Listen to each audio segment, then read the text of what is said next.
Conspirinormal, where the nexus of conspiracy theory and the paranormal meet. And now, we join the show already in progress with your hosts, Adam and Serfiel.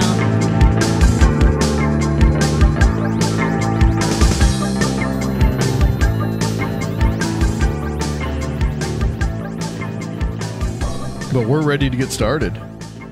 If you guys are. Yeah. Sure. All right. Yeah. Awesome. Absolutely. Yeah. Awesome. All right. So, welcome back to Conspirinormal, everybody. We are back. We got Serfiel here, myself, and we're all-star cast. Yeah, we're sitting right next to the washer and the dryer. In a new position down here in well, it's not Studio B anymore. This is now officially the only studio we have. So but it is a great place with an alien looking at us and our Strange Realities conference backdrop behind us. If you guys could only see this on video, maybe one day you will. But we've got a roundtable tonight, guys, and this roundtable kind of came about because someone on Twitter, and now I have forgotten who the person was that suggested this, wanted to hear a roundtable with John Tenney and Richard Hatem.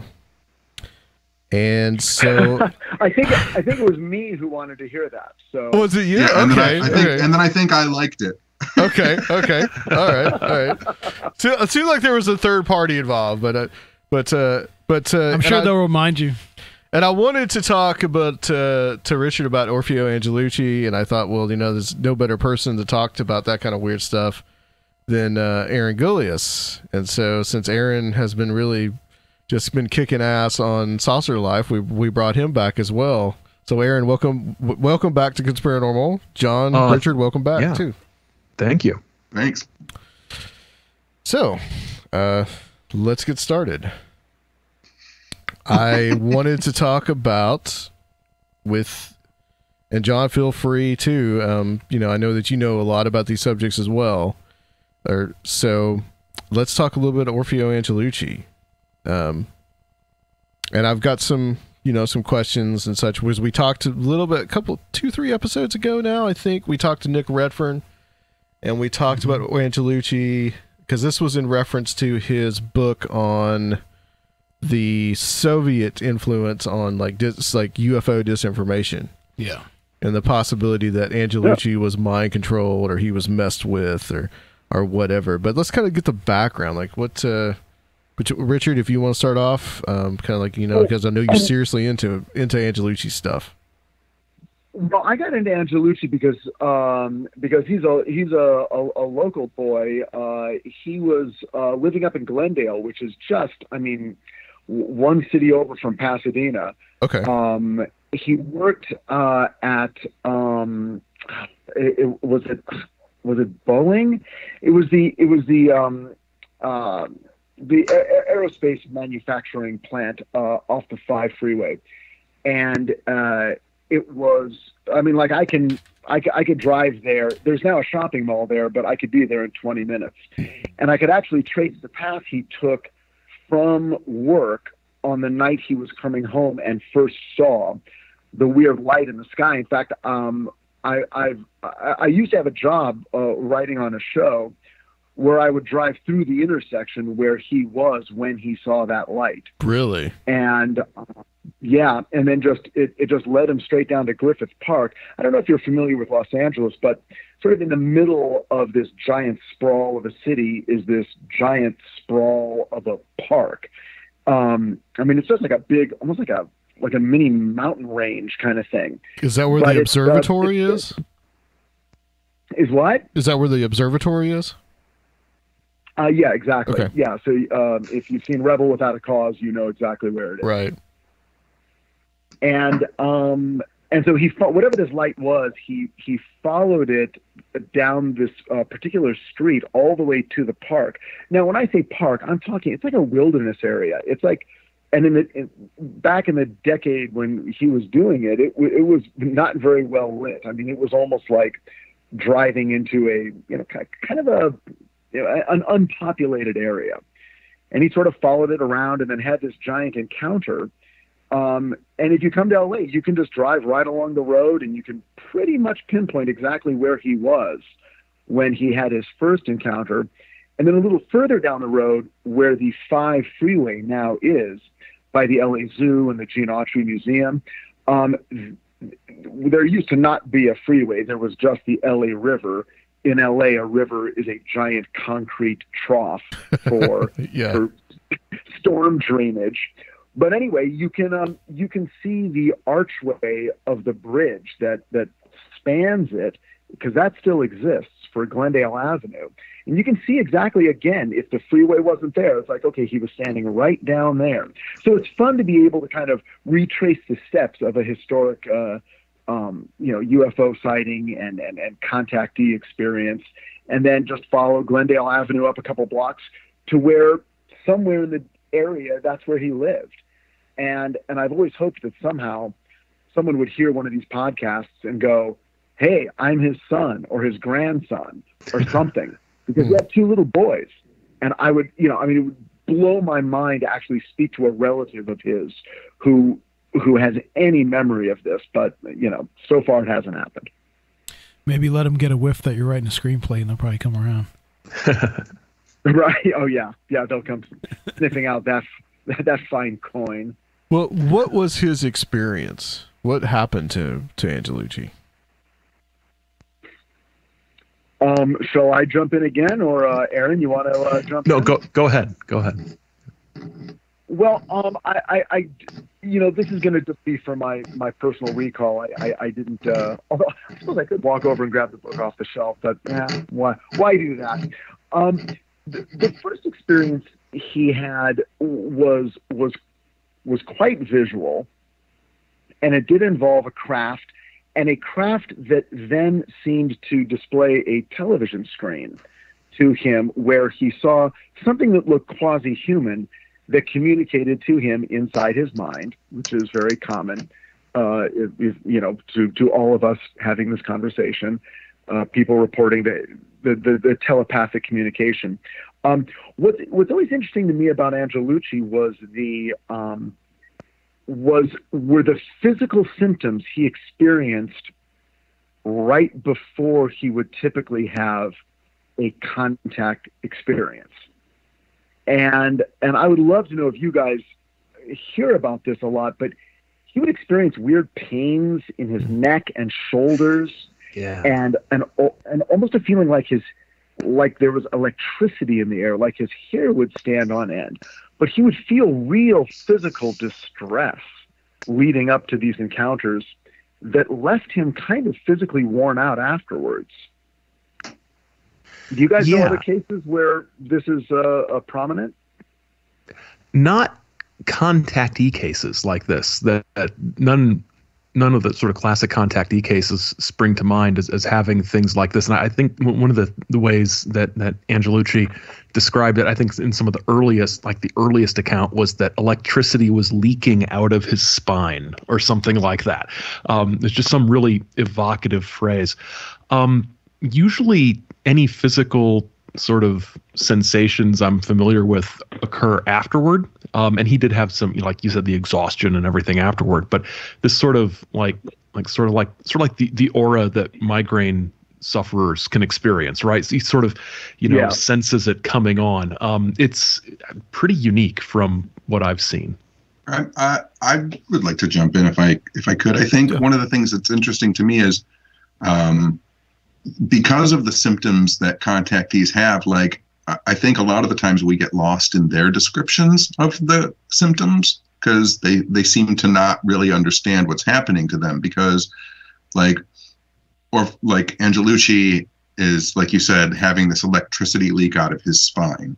But then at the same time, there are some later references from like Buck Nelson. Like Buck Nelson talks about, even like whatever you want to think about Buck Nelson and taking his dog to space, like I look for these real subtle things. And one of the things he talks about is that he got nervous twitches up his back, right? Mm-hmm. Wow. And so Yeah. it's like, it seems like they have common experiences, but they don't express them in the same language, whether that's because of their upbringing or the area that they're from.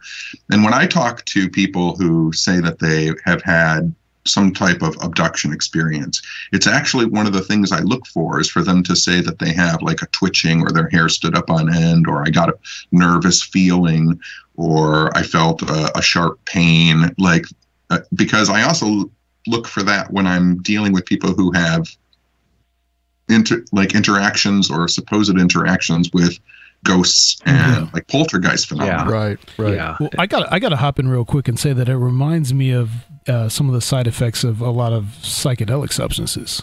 You know, the come Sure. up of LSD and stuff like that is exactly, people would describe it as that, as, you know, because it has a lot of these have you know, part of amphetamine molecules. So a lot of the effects, you know, especially in the onset of the experience for people, is kind of twitching, is, you know, kind of a tightening of the back of the spine. It's very similar. Yeah, and I think John's point about, you know, the same sort of effects, symptoms, you know, sensations among, I don't want to say sufferers, experiencers of other types of para whatever activities. I think that's important. It's another one of those things that sort of remind us that these experiences are not as separately categorized as we sometimes think they are, or that we've been conditioned to think they are, right? You can't keep the ghosts and the aliens in two separate boxes.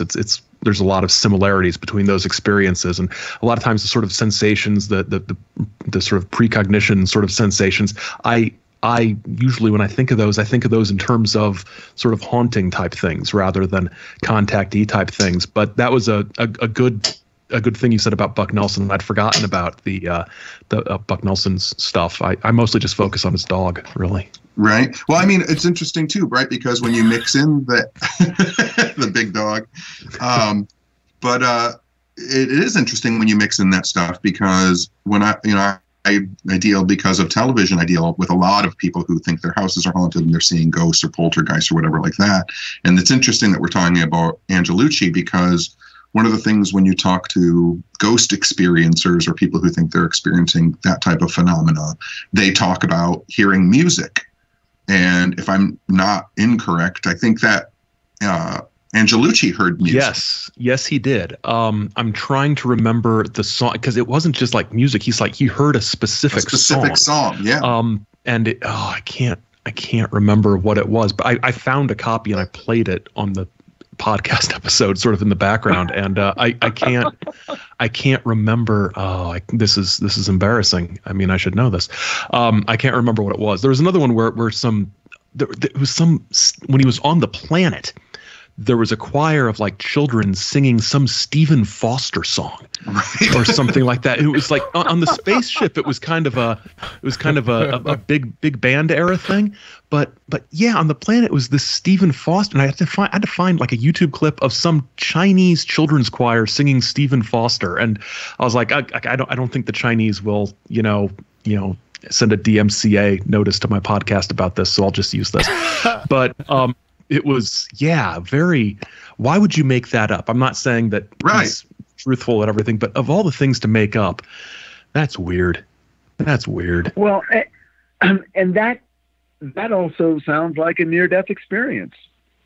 Yeah. Because I've heard of people who that's one of the things as they're, as they arrive at wherever they're going through the tunnel, is music.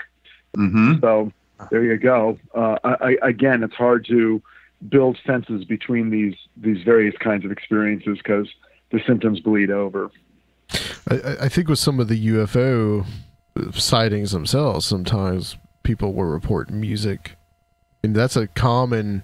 Also, John, I think in common some of like this more paranormal or ghost related things, people will go outside and they'll hear music coming from the sky. Then the folklore. Yeah.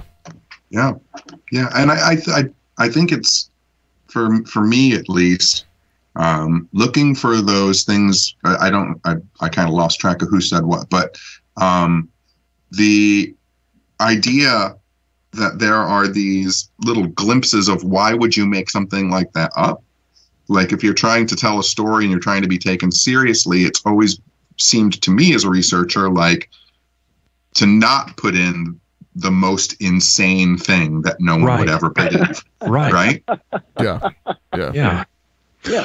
Although I just remembered what song it was on the spaceship. It was "Fools Rush In." That's right. Which is almost it's almost a little too on the nose. Yeah. You know, he's entering this spaceships. this igloo-like structure, and he's hearing this song, and it's those sorts of things that, you know, when you talk about sort of like the Nick Redfern approach to looking at this, which was, you know, clearly he was being messed with and chemicals involved and, you know, sort of MK Ultra-y type stuff. That, I mean, honestly, if I were a government mind control stooge and I was messing with somebody, I would do stuff like that. It's like play Fools Rush In as he walks in, see if that freaks him out. You know, that's what I would do. That doesn't say much good about me, but I would absolutely mess with people like that if I was getting paid.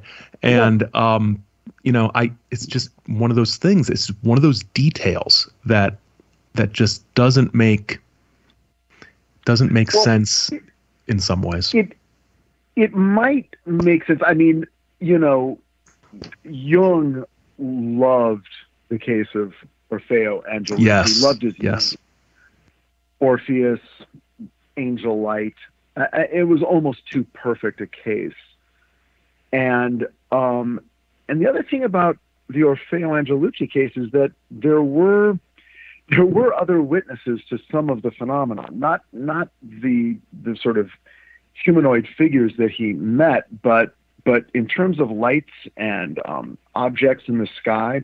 In fact, in his book, The Secret of the Saucers, he actually calls out the name. And by the way, where he was working was Lockheed. Okay. Right. And he calls out the name. He literally lists. He's like, and so, you know, I began to feel weird. So I walked outside and I saw a weird, you know, group of lights in the sky, and then I called to my friends, and these guys came out and they saw too. And now here are their names. And he then, in his book, lists like 10 people, first and last name. And it's like, oh my God, that would be amazing. And, you know, I haven't gone the extra mile of trying to dig through who worked at Lockheed. By the way, right around this time, my grandfather worked at Lockheed at that exact same plant. Really? Oh, wow. And when I read the book, I got a little freaked out. I'm like, what if I actually see my grandfather's name as one of these people who knew him? But unfortunately, that didn't happen. But anyway, the names are right here in the book. And at various points, he mentions, and here's this person's name, and you can go ask them if you don't believe me. And what if your grandpa dosed Orfeo Angellucci, man? Well, since we're talking about that, and we talked a little bit about this with Redfern, I mean, this where he encounters the man inside the diner, and they drop something in the drink. And Aaron, you actually played this on the show. You actually played this clip of Seraphiel actually has that album here where that's taken from. The Flying Saucer Story, Long John Nebel. Right. But well, let's talk about what happens there, because I mean it fits in a lot with the MK Ultra stuff. Yeah. He takes this pill is dropped in the water, and it dissolves and it turns into a fizzy sort of ginger ale like drink, and he drinks it, and the sort of effects, sort of physical and psychological effects, are just astounding. And it's not the only time he drinks this. He will once he visits the alien some more, it's what they drink. So he drinks it again and again and again, and he sort of, you can sort of see he's kind of getting hooked on it, right? He's like, and then they gave me another one of those drinks, and it was wonderful. And he sort of mentions reality sort of melting away and people looking different, to him. As he digests this, and it really does seem like not just an intoxicant, but hallucinogenic sort of thing. It wasn't just like, I got kind of drowsy and I talked too loud after I drank it. It was, no, my perception changed. My perception of the world around me opened up and became better, and I got used to seeing the world this way. And so he keeps imbibing it, and there's this sense that this is the liquid that allows humans to fully interact with the realm of the space people. So it's a beverage, but also it's a doorway. It opens the doors of perception to get all, Huxley-ish. But it definitely has that kind of vibe. So are those events described? It sounds like that's sort of covered in his second book, if I'm remembering correctly. Yeah, the second book gets weird.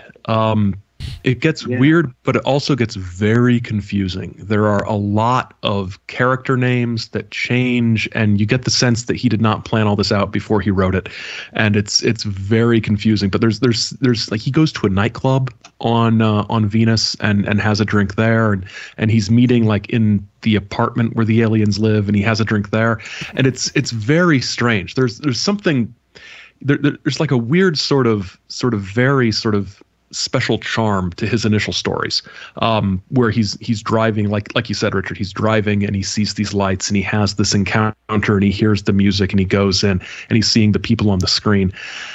And then there's a really kind of a disconnect between that and when he's on the planet and he's meeting people named Neptune, but Neptune is this other guy named Neptune, but I used to be Neptune, but now he's Neptune, and he's Araya, and she's Lyra, but she's not going to be Lyra for long because she's really Astra.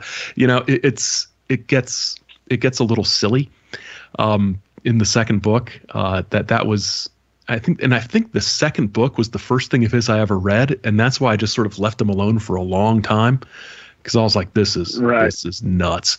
Is the second book Secret of the Saucers? Or is it's called Son of the Suns. Son of the Sun. Yeah. The first one is Secret of the Saucers. Yeah. Right. Okay. Yeah, but the fizzy drink is in the second book. He's chugging that quite often. Well, I think he has a drink in his very first encounter in Griffith Park. Yes, they give him something. Yes, he does. That is definitely there in the first time, and that's sort of like the one where it's very much a this is your sort of initiation into our world, and then later on it becomes more of just a beverage. But that first one is really sort of the transcendent one, and then later there's the one where he sees the woman dancing in it in the drink. Yeah. And so those are sort of the two really sort of key alien beverage moments. Yeah.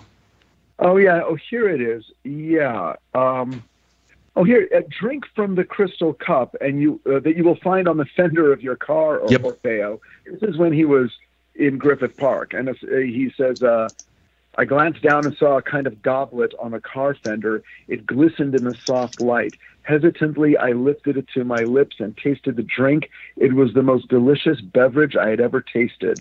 I drained the cup. Mm-hmm. Even as I was drinking, a feeling of strength and well-being swept over me, and all of my unpleasant symptoms vanished. So there you go. It's kind of like soma. Yeah, very much. Like a drink of the gods kind of thing. A lot of sacramental imagery. Yeah. Right. Now, was that before that they showed up in suits afterwards, right? Because didn't they eventually show up at coffee shops wearing fedoras and suits? Oh, he saw Neptune, the guy he named Neptune, in a bus station, dressed in a suit, in like not a space suit, right? Just a normal suit. Yeah. But what's interesting? Well, I mean, so what are you guys thinking? I mean, are you kind of leaning toward this thing was sort of an MK Ultra-ish experiment from the very beginning, or he was a contactee who was then targeted to see if it would be worth drugging a contactee to see what happens. I think that's Redford's take on it.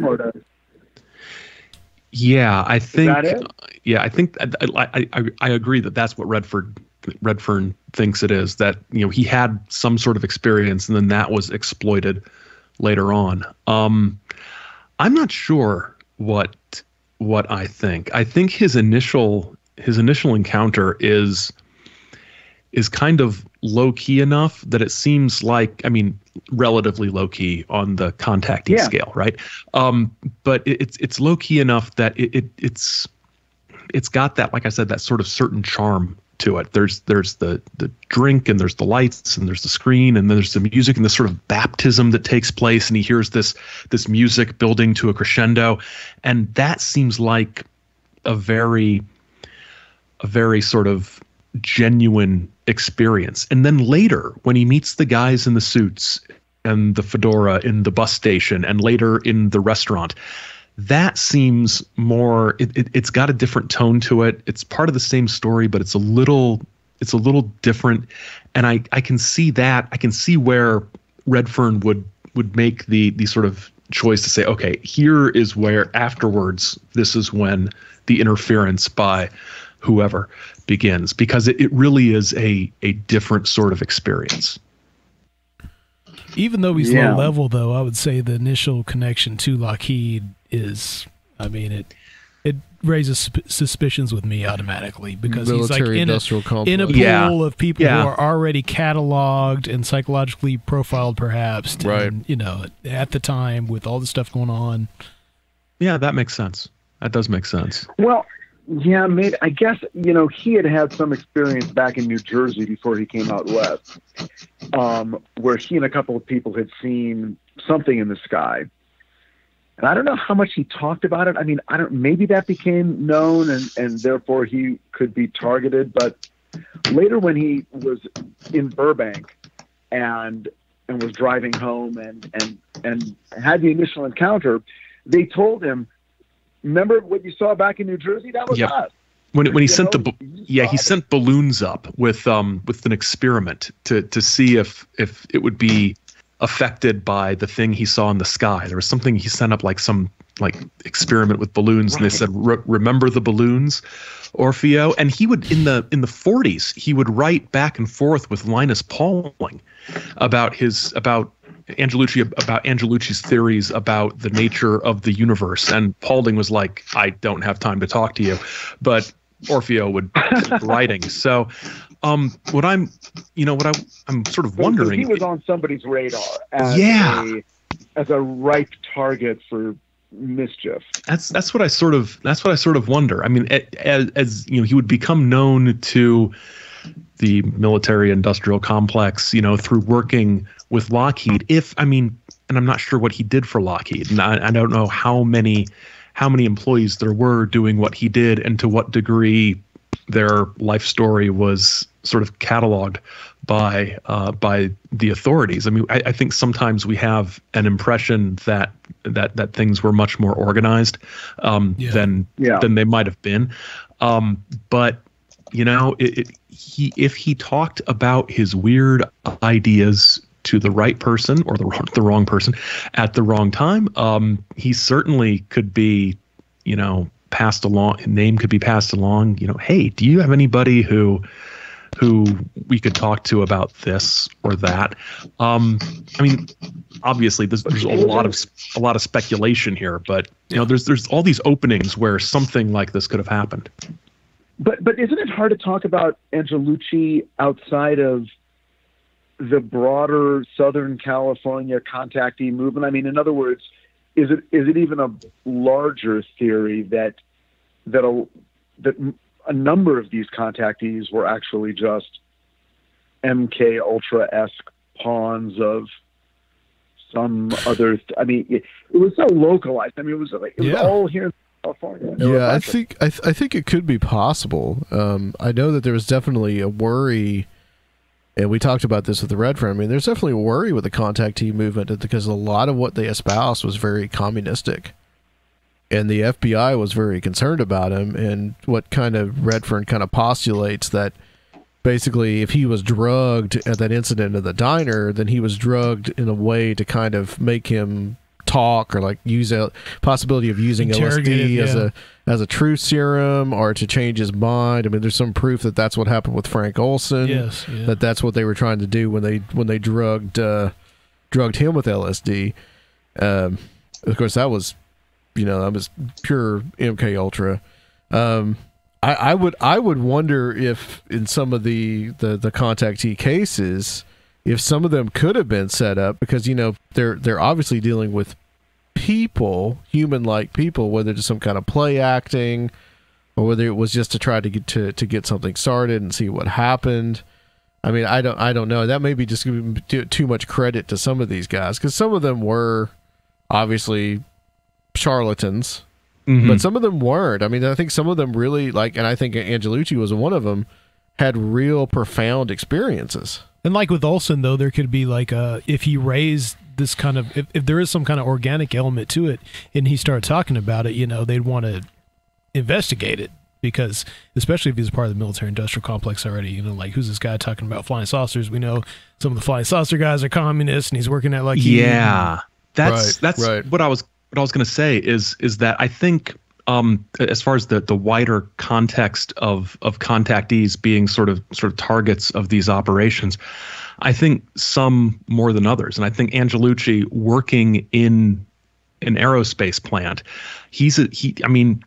I have to imagine that there are some people who might have heard his weird ideas that he might have been taught, because he talks about talking to his coworkers about his experiences. This guy's a security risk. Yeah. This guy, who knows who he's talking to? And if you look at, I've looked at a lot of FBI files, especially about George Adamski, and most of Adamski's FBI file, a lot of it is people writing to the FBI saying, I think this guy's a communist. And the FBI is sort of saying, we've got a lot of other things to worry about, like kidnappings and murders and actual spies. Maybe he's a communist, but nobody listens to him because he's a crazy flying saucer guy. So there's a lot of, concern. And their biggest concern with Adamski is that he told people he worked for the FBI and that they were consulting with him. And they were like, no, you can't tell people that, sir, you professor, you really can't. So I think there was, some communistic, or at least pacifistic. I think anything pacifistic got sort of labeled as communistic at the time. That was there. But I think when you have that, and people who worked in areas that were sensitive, that draws extra scrutiny. And I think Angellucci draws that extra scrutiny. I think, who was another one? I think Van Tassel had some connections that were, maybe a little bit more, made him possibly more of a person of interest in that way. As for the general Southern California thing, it's weird how that happens, doesn't it? That sort of geographical concentration. You got Truman Bethram, and you've got Adamski, and you've got Van Tassel, and you got Angellucci, and you've got Daniel Fry, at White Sands, and you've got the guy who did, Max Miller, who did the big contactee convention or UFO convention that sort of introduced Angellucci to the world before any of this was sort of in print in magazine or book form. Who brought the amazing Criswell in to be the MC of the first flying saucer convention, which is just perfect. So you've got all this going on in Southern California. But at the same time, it's kind of unsurprising because in Southern California, you also had a long tradition of spiritualism going back to the late 19th century that was sort of hanging around there. And in a lot of ways, the contactee movement, more so than the rest of the flying saucer culture, it has its roots in that spiritualism as well. So there's that sort of California. Yeah, the dawn of aerospace in the Jack Parsons mythos. I mean, right. Yeah. Marjorie Cameron, and she was there she would go there to Giant Rock as well. And I wonder though too. I mean, pre-World War II and during World War II, there was also the IM Foundation, and there was William Dudley Pelley, and whatever was going on there. A weird fascist mystical movement out there in the middle of the desert. And so that had to have an influence on some of these guys post World War II and into the 50s. Oh yeah, Pelly absolutely was, because Pelly wasn't allowed to write about politics after he was let out of prison for sedition after the war. So he sort of turns to the spiritualist stuff, and it connects with the UFOs. And he's got George Hunt Williamson in writing for his magazine, Valor. So, but by that time, Pelly had moved to Noblesville, Indiana, just north of Indianapolis. Nobody had wanted him on the West Coast anymore. So, but yeah, there's definitely this sort of confluence of spiritualism and aerospace industry, and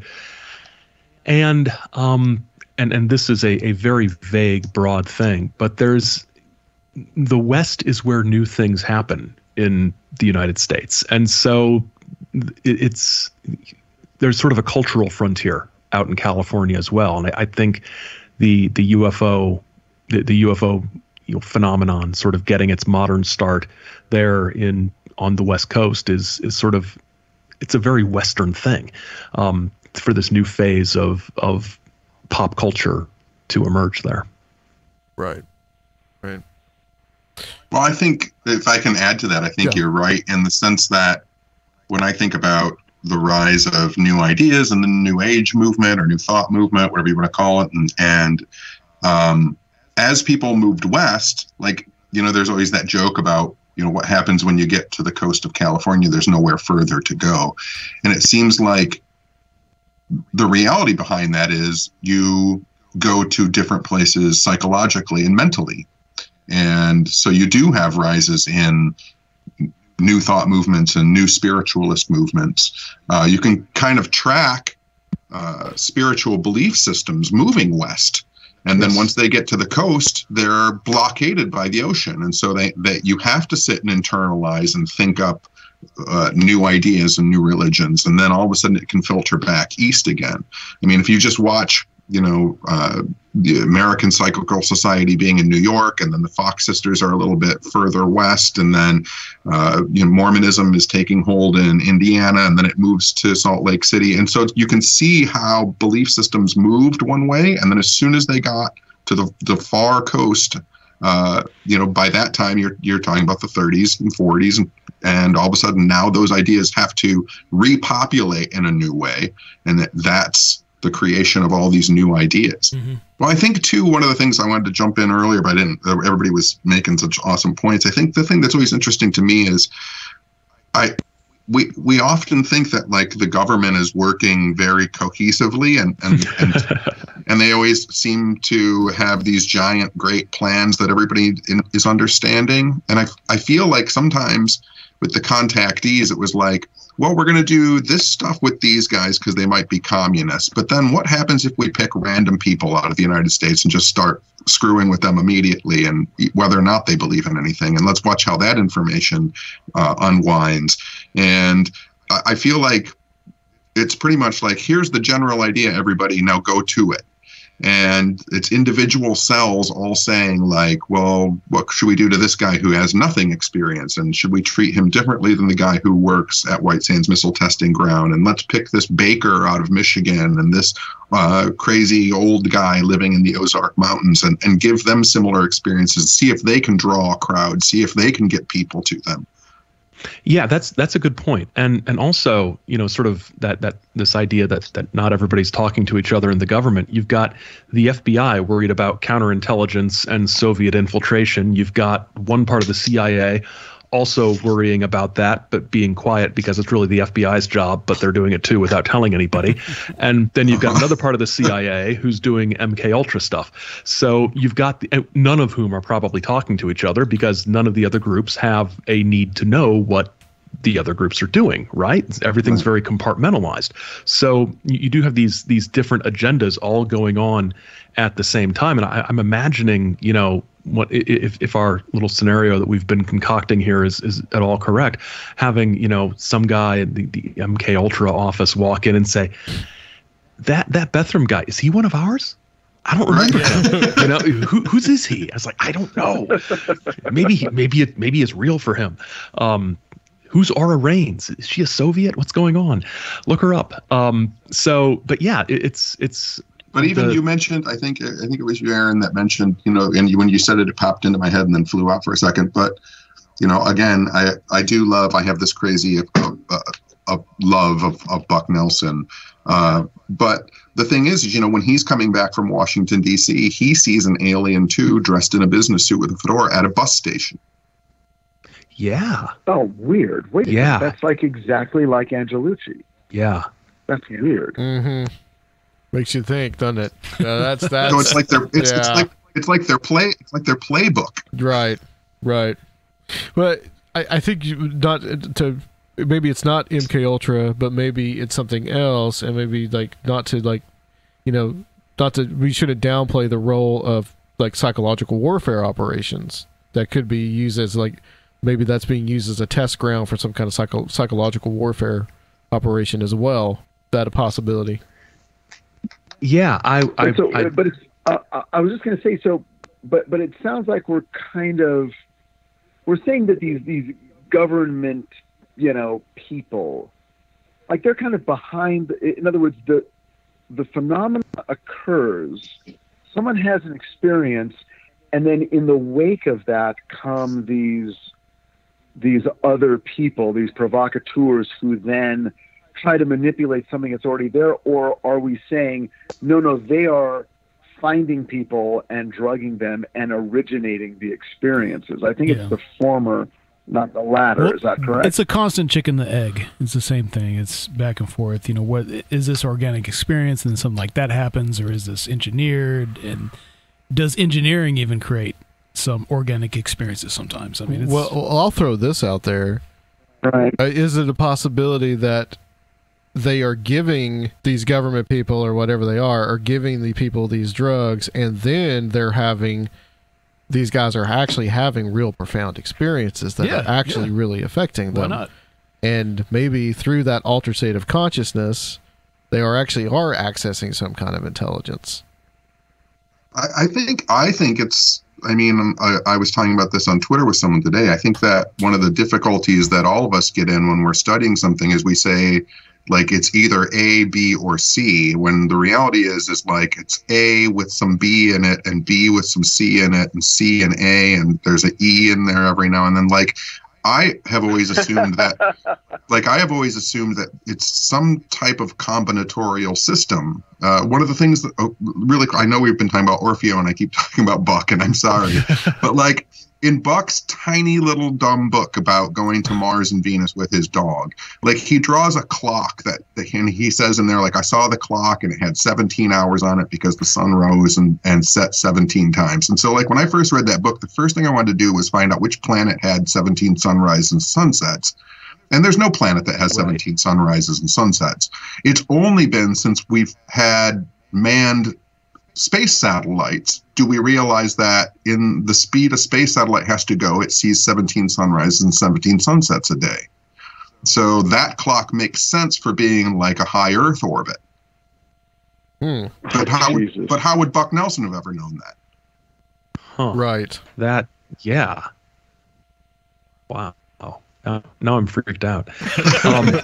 That's a possibility. I mean, it's a possibility of tapping into something. Right. I like that idea of the combinatory system, the A and B and B and C, because I think it's like there's this zone, right? And people are accessing this zone, and how that zone appears to them and the experiences they have are going to be different because it's filtered through their perceptions. And so for some people it's this contactee thing, and for others it's more of a channeled thing, and for still others it's a poltergeist or a haunting or an abduction scenario, and it's all from the same sort of area of stuff and other that's out there. And it gets even more complicated once these stories begin circulating, because then you've got the sort of second generation of things where you've got this additional layer of filters from the culture that have moved in. And then, so you're, once you're the third guy down the line channeling Ashtar, what are you actually doing? How much of that is you accessing whatever's out there, and how much of that is you accessing something and then imposing a whole lot of what you want to experience onto that as well, because Ashtar is money. Yeah. So you want to be accessing Ashtar, right? So it's very difficult. This is some sort of either zone of other stuff or layer of collective unconscious that some people are able to, or a layer of the collective unconscious that is actively reaching out toward us, which is kind of weird. But and you add to that layer just straight up fakers and hoaxers. Right. Absolutely. I mean, which you're always going to get. Right. Yeah. All of a sudden you have these people who have these really weird, unsolvable, that we're still talking about them, all these years later. But then you have people like Prince Newsom show up, and he's been killed 8 times by the Men in Black, and like just the most ridiculous story in the entire world. And you know that it's just made up. Right. Are they beheaded? Are they killed an alien after it killed their dog? Oh, geez. We met that guy. Yeah, and all of a sudden into the 90s, you've got an alien burrito. Yep. Well, see, yeah. so I do want to say that I do think that some of these guys, and I think Orfeo Angellucci is definitely one of them, actually had these real experiences. They actually had something real happen to them. And Angellucci is interesting, unlike I don't think any of the other contactees said this. Angellucci later on said that there was a lot more going on than he was being taken by some physical spacecraft to some physical place. Yeah, he really does sort of go with this sort of like, this is how I perceived it, but it's not as literal as I had to make it sound to make it comprehensible. And another thing that I like about Angellucci, and I think one of my favorite things about it, is that his story starts off with this sort of self-published magazine called the 20th Century News, and then it's retold in Mystic Magazine, and then it's retold again in between that at the big convention that Max Miller does, and then finally in Secret of the Saucers, and that story does not really change. Mm-hmm. There is a remarkable consistency to it. You can tell that the magazine guys and that Ray Palmer, you can tell that they have embellished, they've added, they've polished, but the basics are still there. The basic sort of weirdness of it is still there. And I don't think there's another contactee from this very early period where you can see the different stages of the story and how the narrative developed from one sort of publication or format to the next, where you can see that sort of consistency. And I think that is significant.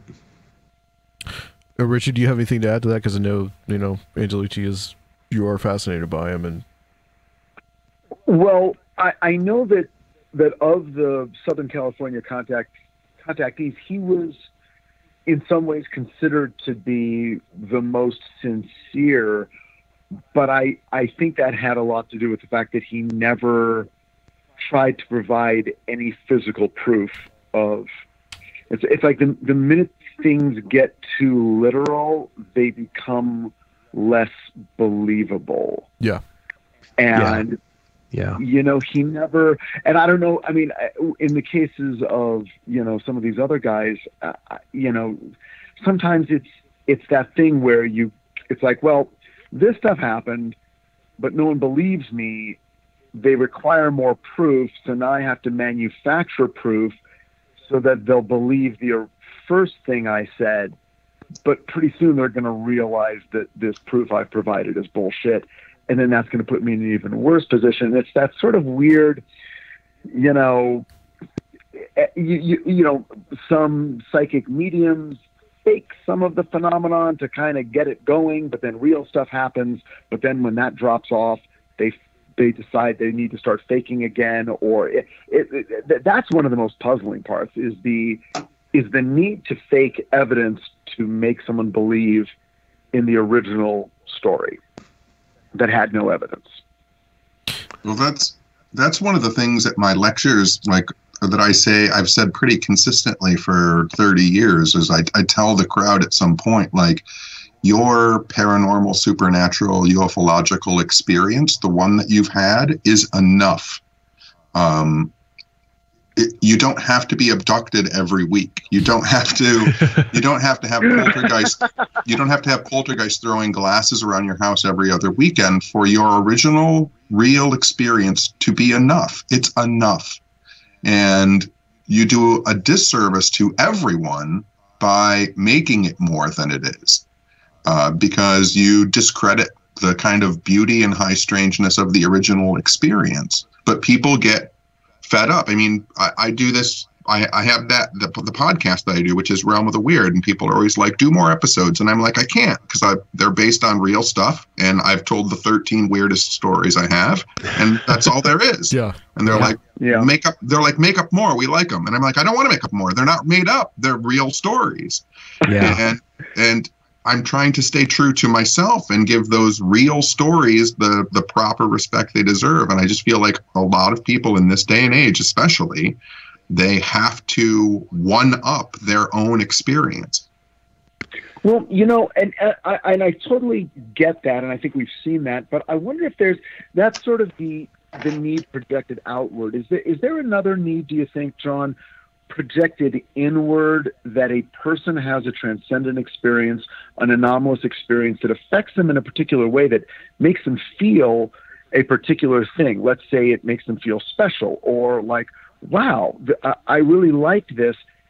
And on an interior level, they want it to happen again. They want to fall in love again. They don't want it to just be that one weekend at Niagara Falls. And so they start to do stuff hoping that, well, maybe if I just do some stuff, the spirits, the UFOs, they'll come back to me and I'll have one more transcendent experience. Do you think that plays into it? I do, but I think that something has happened culturally, perhaps in the past few decades. I mean, throughout all of history, no matter what religious belief or spiritual belief system people have held, we talk about the long, dark night of the soul. Like you are going to have a transformational experience at some point in your life. No one knows when it's going to happen, but will happen. And for a very long period of time, that one long, dark night of the soul was enough of an experience. But now it's like, since you can post 100 photographs and every single thing you think on the internet, that one experience has lost its beauty. And I've had a lot of weird experiences, and I obviously quest for more of them, but I allow them to not happen if they're not going to. Well, if it becomes such a central part of your identity, then, you're just going to be talking about the same story over and over again. People might start making up other ones. I think a good case of this is the guy, I keep forgetting his name, but there was a documentary about him that was put out a couple of years ago. The one that said he saw the alien in his window and he had the film of it. Stan Romanek, yeah. Stan Romanek. He's a perfect example of this. Yikes. Because I honestly think, he's very problematic, yeah. But Romanek, I think that something did happen to him. Something happened. Some personal experience happened. And he became this celebrity, and so he had this constant pressure to perform. Yeah. And that's what this stuff became, was just this constant pressure to put out more and more material to his legions of fans. And the economy of it too. You're ridiculous. Touring, you're doing, you're talking at conventions, doing all this stuff. Right. Where you're going to do the same shtick over and over again. It's like a comedian, you're going to have the same stuff over and over again. You're going to eventually want some fresh material. I think the fame went to his head too. I think that's what started to happen. Just like the attention that he was getting, probably from women mostly. I see it happen all the time in paranormal reality shows. Because something has to happen on those shows, right? And one of the reasons that I've gotten into so many fights with network heads is because it's way more interesting to me. Like I filmed this one show that was on, and we did 6 episodes, but we actually filmed 8 because there were 2 episodes where nothing happened, and they didn't want to show them. And my argument was, you have to show people that nothing happens sometimes, or everyone's going to think everything is fake. And they were like, people don't think that far ahead. People want to be shocked. They want entertainment. They don't want to watch nothing happen. And I was like, there are a huge group of people who want to see nothing happen. They want to see you go through the experience and have nothing happen, because they do it themselves and nothing happens. Yeah. Well, and not only that, but now you're teaching viewers, and you're teaching a culture what to expect, and what they expect are certain people will deliver every time on the supernatural promise and premise, and what your approach was no, we should actually be letting people know it doesn't always happen, and in a way sort of retrain an audience, which is anyone who consumes someone else's story of a thing that happened, into understanding it in a more realistic way. Well, then it becomes like these people are gifted, they're especially connected. This doesn't happen to normal people. Right. I went on 5 ghost hunts and saw nothing. What's wrong with the people I went ghost hunting with? Idiots. You know? Listen. So I don't know why I need to tell this, but I think it's pretty funny. Just really quick, before we move away, before we move away from it. So we're all well aware of the problems that Stan Romanek has encountered. Yes. Right. Yes. I'm sure your listeners can look it up and find that as well. Yeah. But a couple years ago, when his problems were starting, I was doing an event in Colorado, and I was standing out front and I was smoking a cigarette after my lecture, and I literally heard someone go psst, psst, from around a corner, and I looked, and it was Stan, and he was like, "Hey, John." And I was like, "What are you doing here?" And he came over and started talking to me, and I was like, "You got to get the hell away from me. There are 150 people here with cameras, and I do not want to be photographed standing here talking to you, looking like I'm hiding around the corner of a hotel with Stan Romanek." It's like not wanting to get in a picture with the mafia boss or something. Uh-huh. Yeah. It was a very odd, strange, silly time. Wow. Well, I loved how they justified it, and of course he went off to the conspiracy deep end, right? Because they took over his computer and put a whole bunch of stuff on his even computer. though there were flash drives that had it on it scattered around his house. But you know, that's the part that doesn't get said in that documentary. And so, but he just decided, well, you know, that's the government, because they want to shut me down, man. They're coming after me, and they're going to shut me down, and they don't want you to know the truth of the alien presence on Earth, and it just out of control. Because you can say that because of these past histories that we're talking about, like that's an easy way to get out of your lie, is to just say the government is screwing with me. I mean, every time you do a podcast or a radio interview and the audio screws up, everybody tropishly laughs and says the government did it. You know? Yeah, we do that all the time. Yeah, we do. Yeah. Aaron was on one. I think the last time Aaron was on here, that happened. The power outage. Power outage. That was absolutely. It was HARP. You know, it was HARP.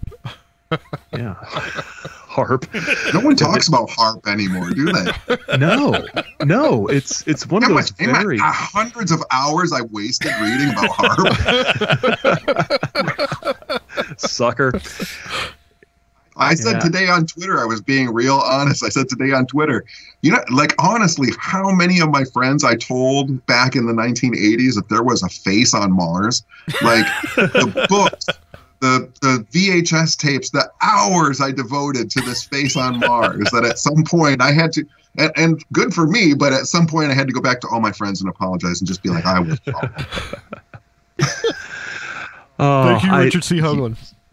Yeah, I was the UFO guy in college, and our history club brought David Jacobs onto campus right after his second book, The Threat, was published, and he talked, and he did his abduction thing, and afterwards my friends just who thought the UFO thing was kind of sort of cool before, they just mocked me with all the logical problems with David Jacobs' presentation. I'm like, guys, I know. Okay, I know. Since we've talked about the contactees, I mean, I liked having him on the show the couple of times that I had him on, but it's like one of the things that kind of drives me crazy about him is that he will come up with this whole like theory about how we're being replaced by hybrids and the aliens are coming, and you know, like, but But when you talk to him about the contactees, he says, "Well, those guys were just charlatans. They were just idiots. They didn't. They had nothing. It's like what is going on here?" I had dinner with him in college. Yeah, I had dinner with him in college, and I was one of the students allowed to have dinner with him. And I said, "What do you think about the contactees?" Because I'm really into George Adams.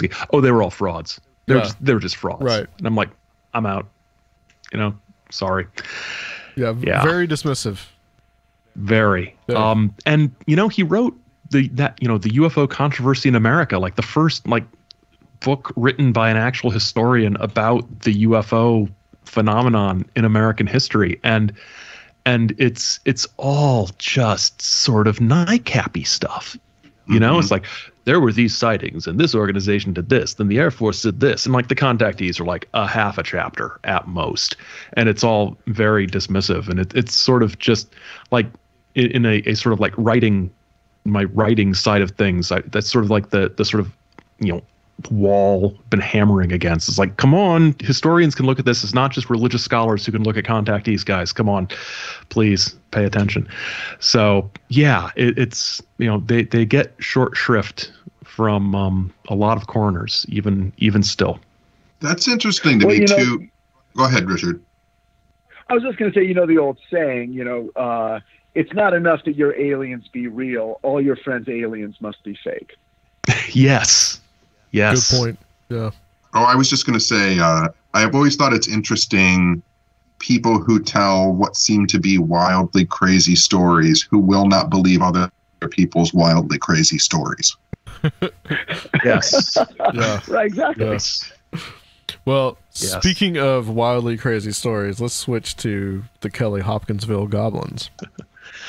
That's not crazy. That's just scary. Yeah.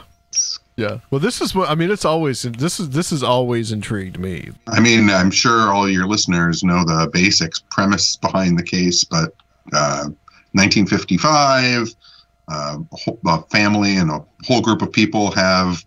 Here, I'm summarizing it very quickly. Goblins, UFO, aliens, something hopping around their property that they fight off. In a shotgun battle. Yeah. That's the long and short. Somebody gets their hair pulled. Yes. And someone gets their hair pulled. Yeah. Yes. And they're strange. I mean, they get hit with the shotgun blast and they're knocked over, but they aren't affected. If you shoot them and they're in a tree, they sort of float down like a feather, like a very strange sort of like defying gravity sort of thing. They go away. We say family, but the extended family collection of assorted carnies who are staying with them, they hightail it to the police station.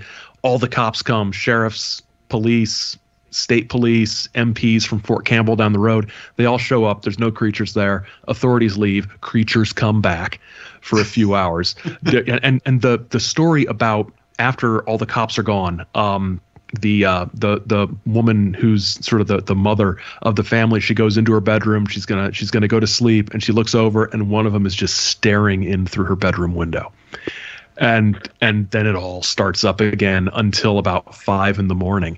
and it's just a strange, wild story because there was this is it's 55, it's 8 years after the UFO thing begins, and they did see a something streak across the sky and go down into a gully. There were other witnesses. I think there was a cop at sort of on the way between Hopkinsville and the little sort of wide spot in the road, Kelly, where the Sutton family was, who saw something go over at the same time. So it technically is kind of a UFO thing. Although UFO people have tended to be like, no, this is like a cryptid thing. We don't want it. And cryptid people are like, well, there's something in the sky, so it's not ours.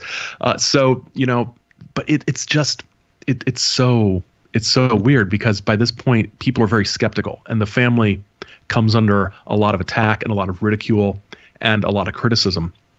And one of the reasons for that is the next day and the day or two after, there are a whole bunch of people just sort of roaming around, looking at the property, wanting to see what they can see. And so the Suttons put up signs charging admission, and charging $10 to take pictures. And that convinces everybody that, oh, they're just trying to make money off this thing. It's a big scam. The Sutton story is that was the only way to get people to go away, is to say, nope, we're going to charge you money to be here. So, they made no money off it. They lost privacy. They were ridiculed. There was really no upside for them to make up this story. And also, I mean, one of the things too, not only did they lose money and were ridiculed, they had to do some fairly, at that time, 55, some fairly extensive repairs to their house. Yeah. I mean, they shot holes through the walls and the screen door, and it was being sieged, right? Yeah, and there was the shotgun 20 gauge shotgun through the screen door. There were pictures of it, and it left a sort of squarish hole, and skeptics said, well, that's about the size of the tobacco stakes they use here on the tobacco farm. On Twitter, Dr. Atlantis, who does, I think it's the Monster Talk podcast, put a picture up, and he said he hasn't posted the video yet, but he did this experiment, and no, a shotgun shell will blow a squared off hole through a screen door, because anything going through a screen door is going to have a squarish hole, because it's all squares. To make a round hole in a screen, that's precision work, to cut a round hole in a screen that's made up of right angles, right? So it was a tobacco stake. No, it wasn't. But now I need to go do this experiment off to the Chizo Media ballistics lab to do this myself. I'm sure the local range won't mind me bringing a screen door in. Hard science. And the other thing that I thought was interesting too, and I've always thought is interesting about Kelly's the Hopkinsville Goblins, is it's not 1 or 2 or 3, it's 10 or 12 or 15.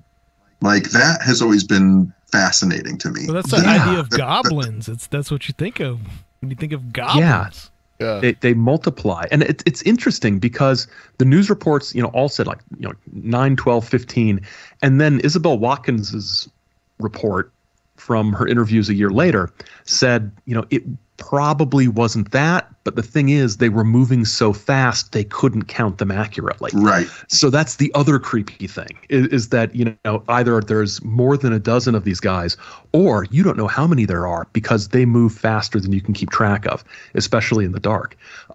It's weird. It's scary. I guess we all really should just step back and take Joe Nichols' word that they were drunk and attacked by an owl. Joe Nichols. Joe Nichols. Well, I mean, think about it for a second, and I always because that's always the first joke that gets made. How many drinks were you having? But I'll admit I've had a few drinks in my lifetime, and I've experienced the effects of alcohol. Is hallucinating really a sign of common everyday drunkenness? Right. In the times I've been drunk, I don't think I've really seen entire beings that weren't there. There might be other drugs that do that, but I mean, but that always strikes me as weird, that it's like, oh, you were drunk. Like, no, when you get drunk, maybe you puke or you stagger or you fall asleep, but I mean, you don't see goblins. I agree. And here's the thing. If you're drinking so much that you're seeing strange creatures and you are firing guns off from inside of the house to the outside with children in the house, you are somebody who would be known to the police in the area. That you would have a record. And they would know, okay, we're not going out there. Oh, my gosh, we're going out there to arrest these drunken hillbillies because they're at it again. But it's not like that. These people didn't have that reputation. It just doesn't make sense. And then the owl thing always confuses me, because if you're saying that what they saw were a breed of owl common to the area, well, then hadn't they already seen them? They lived there. They lived there their whole lives. Aren't people typically familiar? If I see a raccoon in the street, or a coyote, or a skunk, or a possum, I see those things all the time in Pasadena. I know exactly what they are, and I don't spend 4 hours battling them because I Right. know what they are. Yeah. It's like somebody in If the they Midwest. visit the area, then everyone knows what the fuck they are, and everyone goes, "Yeah, those are those owls that we see literally every night, year after year, our entire lives." Exactly. It'd be like if I was driving around and I saw this weird creature with sticks growing out of its head that almost ran into my car. Oh my God, what was it? It was a fucking deer, because it's November in Michigan, or it's summer in Kentucky, or it's 12 months out of the year in California with your raccoons, and that's a really good point. These were common to the area. Well, farmers know the wildlife. Well, right. So, I mean, if it was me, if I was taking a cross-country trip and I was driving through an area I'd never been in, and I saw something that I didn't recognize, and someone said, "Oh, you're driving through an area where there are many, many great horned owls," then maybe you can piece together something. But they were natives, so yeah, live in the natural environment. You know what's there. Yep. And that's the thing. What we're saying is the most confounding thing of all is that you take people who have an experience in a situation and in a location for which they are familiar, and you introduce investigators who are not familiar with the situation or the location or the area and did not have the encounter, and we trust those people to make the decision on what actually happened. Right. yeah. Yeah. Well, but Exactly. but I think socially, obviously, I'm going to state the obvious. Skeptics perform a function for a large group of people, which is you can stop thinking about it now. It's okay. Right. Yeah. It Right. was, swamp gas or a meteor or an owl. And I'm sort of a scientist, and so it's okay. Everyone go back about your business. And for many, many people, that's what they want. People like us, that isn't what we want. We want to go a little deeper and think about it a little bit longer. But that's what allows a lot of people to go to sleep at night, is the notion that, Penn Jillette said it was all bullshit. I do find it interesting that owls are put up as an explanation for some of these cases. I think, was it Mothman? Was it an owl or a crane? Yeah. Sandhill crane. It was a crane. Yeah. Sandhill But crane. there were some people who had Mothman as being like Big Hoot, yeah. right, instead of Bigfoot. Yeah. I do find that interesting that that's there when you've got the screen memory aspect, and then I guess I'm sure you guys are familiar with Mike Clelland's work. Oh, yeah. Owls and their symbolism and all that. So I find that interesting that that's used to debunk the cases is also owls. And then I have been attacked by an owl, so you will know if you have been attacked by an owl. But when the owl thing comes up sometimes, one of the things that I discuss that I don't hear a lot of people talking about is that, like, we are a product of an evolved species, right? True, and we true. did evolve from these tiny little mammalian mice that could hide underneath the ground, and after it started to get cold. And so somewhere in us there is a memory of fearing this silent giant-eyed thing that can swoop out of the sky and disappear you, because I'm sure that that's part of our evolved consciousness. Oh yeah. Oh, the Thunderbird stuff, that mythology too. Oh, yeah. Yeah. And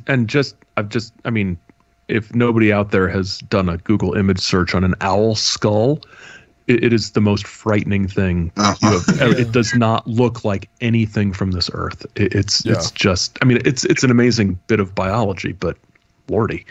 But I agree too with that whole skeptics provide people the ability to say, okay, you don't have to think about this anymore, because when I started to get into UFOs in the 80s, and then I would read Skeptical Inquirer, just whatever was out there, because I was just reading any magazine that had a UFO on the front of it. But I always thought it was interesting how many UFOs were written off as ball lightning. And it's a way to stop thinking about it, because then once, the internet starts coming around, I start looking for pictures and videos of ball lightning, and there's barely any, you know what I mean? And it's like, oh, so you're going to replace this phenomena, which does seem to have a scientific explanation, but we don't really ever see it happen with this other thing that doesn't really happen, for which we have no scientific explanation for. Yep. For the people who do speculate, then like you were talking about, Aaron, you have some of these most interesting cases where they kind of play the cryptozoology people and the UFO people kind of play hot potato with the stuff.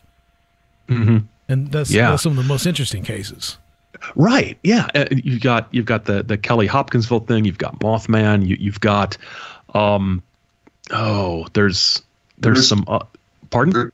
I was just going to say there's so many. It's I always yell that the tentacles that people decide to investigate, cryptozoology, conspiracy theory, aliens and ghosts, like those are tentacles of what seems to be an octopus. Yep. And people have lost sight of the octopus because they're so involved with the tentacle. Yeah, it's I reread Mac Toney's Cryptoterrestrials book, and he's got a great story that I always remember. The example of messing around with his cat with a laser pointer, and the cat is focused on the red dot, and the cat doesn't care about what's generating the red dot, and us being focused on UFOs or this creature or that creature or this haunting. It's just a red dot. You know, what's generating that? Where's it coming from? We don't focus on that source. And I think a lot of these things have the same source. I like that tentacles of the octopus illustration. Let's call that Tenney's octopus. Yeah. That's nice. But I'll tell you, a friend of mine who is a MUFON director, he was sitting in on a call. This is maybe 10 years ago or so. And on the call, one of the national directors was like, okay, we're not going to take on any more Bigfoot cases. And we just don't want to go down that road. And so my friend's question to the group on the phone call was, so if someone sees a UFO and a creature covered in hair gets out of the UFO, do we report that or not? And the guy from MUFON told him, you report the UFO. Oh, yeah. That's it right there. God, MUFON sucks. Yep. Because it's oh my God. Because it's too weird, because you've just got this woo factor with Bigfoot, and MUFON trying to be like scientific as they are, but they still have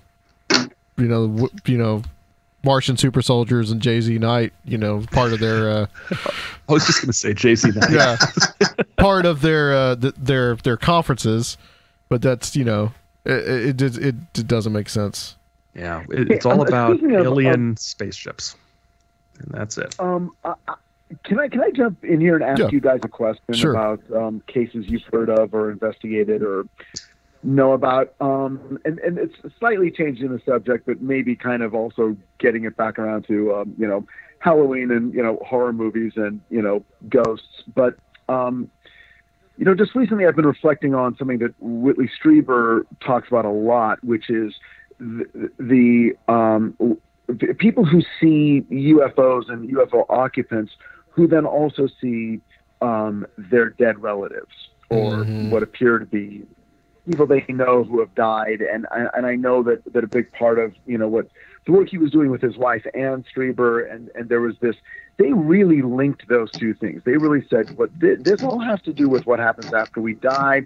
And they said they got thousands of letters from people who said, I saw a UFO, and part of what I saw was not a Bigfoot creature, but was a dead relative. Mm-hmm. And I found that so fascinating. But then when I thought about it, I thought, I have not heard that a lot in other places, but I was wondering if you guys had. Well, let me say real quick, just say that that's also part of fairy lore. Yep. Dead relatives show up in fairy lore a lot. Oh, wow. Yeah. Okay. But I mean, do you guys just, in hearing random or do you know of other famous cases or other things where people commonly, because there's so many common elements. We just talked to the filmmaker Alan Stivelman. Yeah, that's right. About Witness of Another World, which I highly recommend, is a great documentary. He talked about this. It's a young boy at the time in 1978 in Argentina. He was 12 years old, and he had this encounter with a very high strangeness case with a craft and people inside the craft. And part of his experience was seeing his deceased grandfather. I think that was in the when he later had the hypnosis session to really explore what he could remember from it. Yeah. Then it turned into this ghostly encounter. Yeah. Oh wow. Okay. Would you say that's one of the top symptoms or associated things that people talk about when they talk about UFO encounters or close encounters of the third kind, I guess? Is that way toward the top of the list, or what do you think? I'll tell you my experience. So when I was writing for Unsolved back in the early 90s, when we would do, whether it be like demonic possession cases or horrible experiences from people having weird, strange ghosts in their house and stuff like that, as soon as the X-Files hit really hard, all of those cases became alien abductions. That was the exact same experiences that people were having. They would talk about being, obviously, like the death experience. They'd be in a tunnel that was brightly illuminated. They would have the feeling of being around their loved ones. But it went from being a near-death experience or a possession case to an alien abduction case, even though the experiences were exactly the same.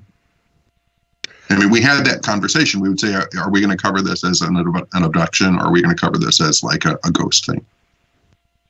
I was going to say something along the same lines that I think, I've heard the same things you have from Strieber about the dead relatives showing up. And I sort of wonder if in a different time, and if those people had been looking at different things and reading different books, if they would have described them as ghost encounters or hauntings rather than abduction experiences or alien encounters. Same basic phenomenon, but filtered through a different perception. And I think that point that John made about the X-Files sort of, this paradigm shift of, clearly I was abducted, because isn't that what everything is? Because when you look back, I'm trying to think back to all the sort of sighting reports and stuff I've read over the years, and the dead relatives thing, even in a lot of abduction cases, at least the more well-publicized ones, it doesn't strike me as one of the things that's been, at the top of the list. I think it's been there, but most of where I've heard about it is from Strieber, which doesn't, diminish it, but it's, I don't think it's as common in the generic sort of UFO encounter world. Right, but what's... Oh, go ahead, Richard. I was going to say, I'm sorry. I was just going to say, not as common, for instance, as the medical examination element. Right. Which comes up a lot. However, then it brings up the notion that perhaps people do self-edit and feel like, well, look, I am I telling a ghost story or am I telling a UFO story? Well, and what does the medical theme having to do with but mortality? Well, before we jump into the medical thing, I just want to say I think what's interesting is I do think that people self-edit, especially perhaps the early contactees, because when we talk about are we telling a ghost story or are we telling a UFO story, back those early contactees, they were telling UFO stories, but they were telling heaven stories. Right. They were talking to Jesus. They were talking to gods and ascended masters. So they were, although there was some kind of craft, they were also in a heavenly-like place.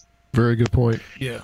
Very good point. It's very seance-like. If you look at, especially the, the Borderland Sciences people, the Ethereans and things like that. It's very much like a seance. Yeah, channeling comes from spiritualism, and then it becomes such a big part of the UFO phenomenon. Yep. Well, the early channeling books, they're all channeling people on Mars, Jesus on Mars. I mean, there's one of the very first channeling books from the late 1800s is all about Jesus on Mars, and the information isn't coming from dead people; it's coming from spirits in space. Right. Yeah. So I guess in answer to your question, I think it absolutely from the beginning seems like it has a whole lot to do with the other side. Yeah, I know that Joshua McCutcheon, I know that he's kind of explored this as well, like the the present, especially with the fairy lore and comparing that to the modern UFO contact abduction phenomenon, that he looks at it. He looks at it and says that that is one of the similarities that you do see the dead or the deceased loved ones showing up in both mythologies.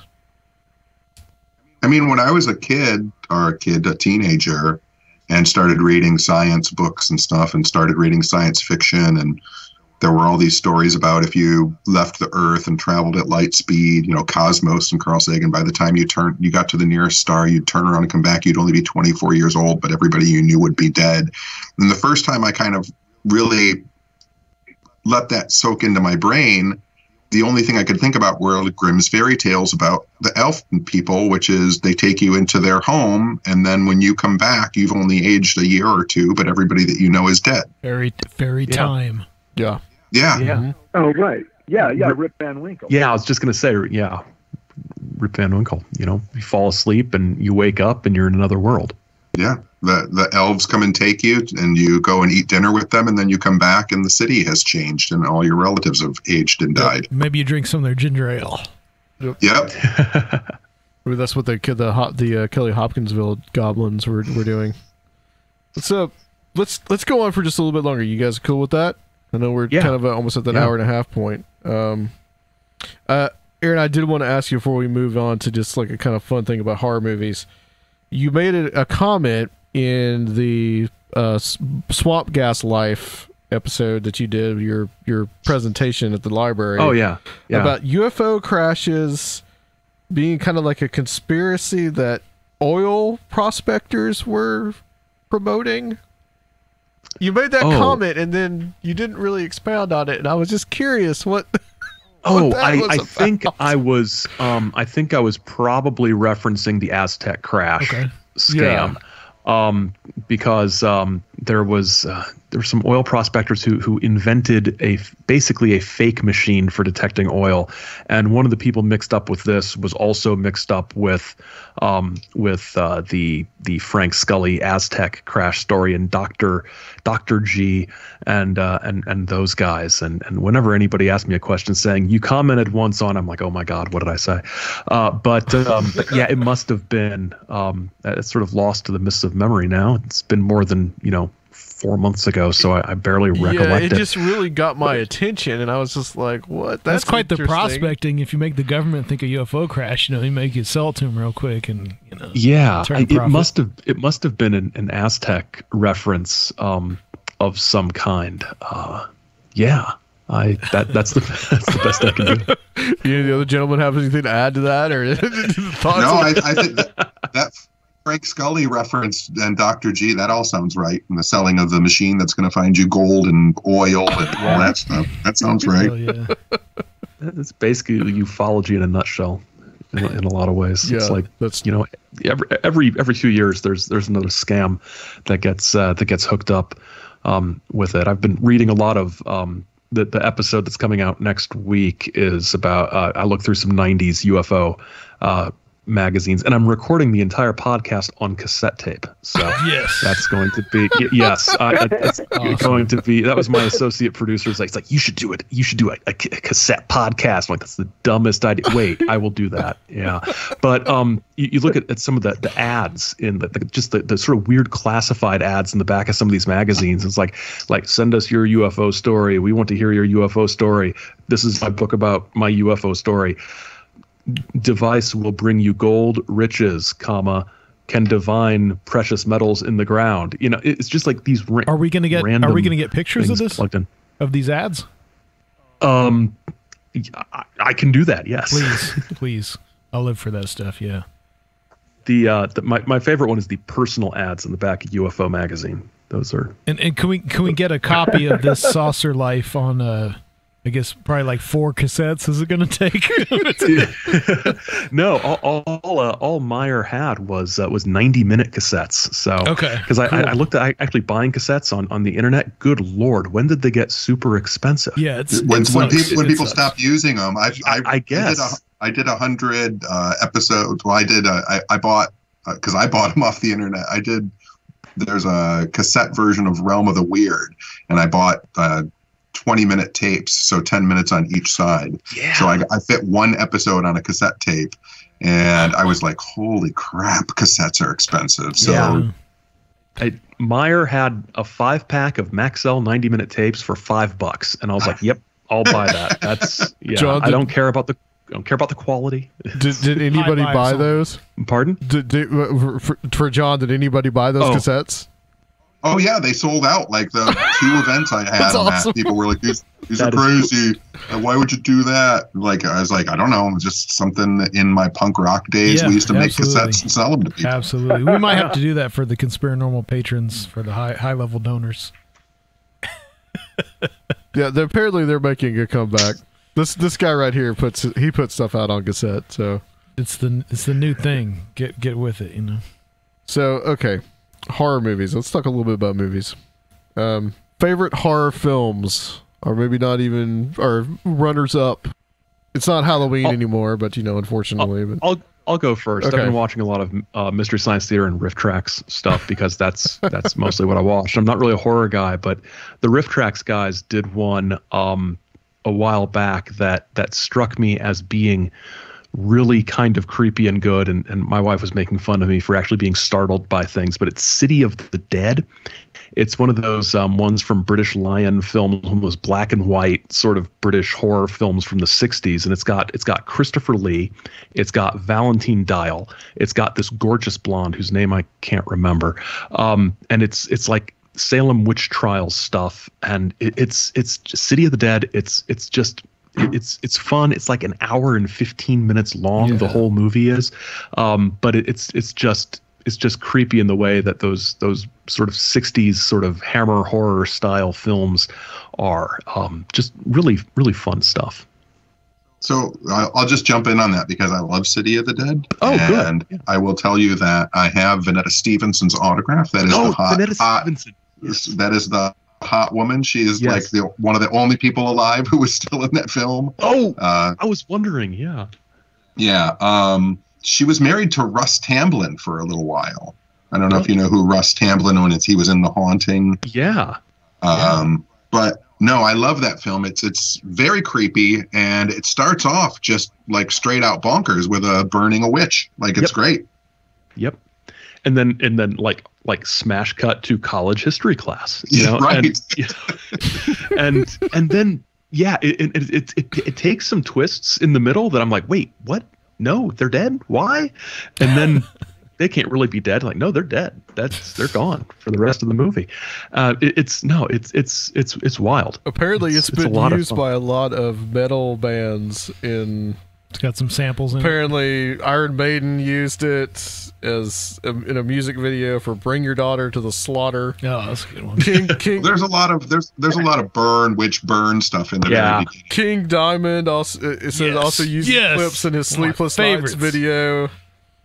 And Rob Zombie, it's the opening words to drag the song Dragula. Okay, yeah. Uses a clip from it.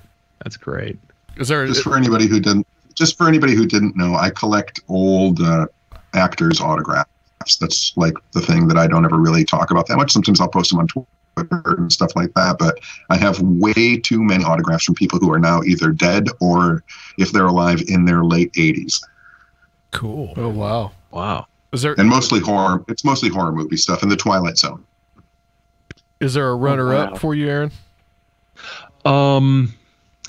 Gosh, I'm not a big horror guy. I don't like being scared or startled in any way. So, horror movie, I really don't. Is there any potential crossover to alien UFO movies and horror? I really, really liked. And I know this is. I don't know how this movie is perceived by anybody in either the movie realm or the UFO realm, but I really enjoyed Signs. I thought that was fun. It was creepy. It was weird. It was interesting. I saw it once. I have no need to see it again, but it was, Gosh, that's a lukewarm endorsement. Yeah, there it was. I mean, it is M. Night Shyamalan. After Signs, I think, was like the beginning of the decline. So yeah, I after that, it was like, oh, Signs was better, and Signs wasn't as good as the other stuff, but yeah, but I liked it. I thought that was good. Okay. I think he's such a great director, and I think at a certain point, it became clear, at least to me, that he was a better director than he was a writer.